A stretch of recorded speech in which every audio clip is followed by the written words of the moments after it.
Do you need to replace the LCD display assembly on your Dell Latitude 7310? Well, I'm going to show you how. Also, you can click the top right of the screen to find this part or tools or additional help on our website, including written step-by-step tutorials with detailed images.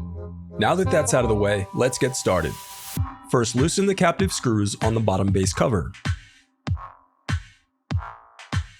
Now use a plastic scribe to separate and remove the bottom base cover.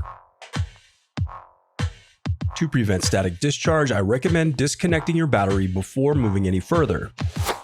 I also recommend sorting out your screws as you take apart your laptop. It'll make it that much easier during reassembly. Now unscrew and remove the bracket that secures the LCD cable. Then disconnect the LCD cables.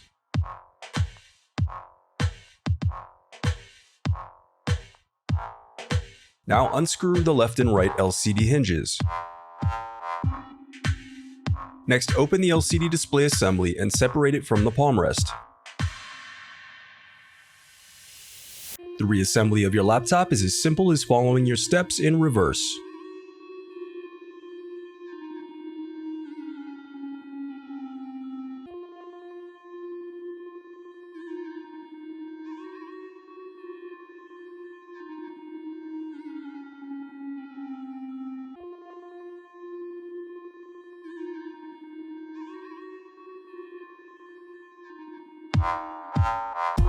If you still need help, you can visit partspeople.com and view printable DIY instructions to help you along the way. We also have playlists of thousands of Dell tutorials for hundreds of different models, so keep checking back. Thanks for watching.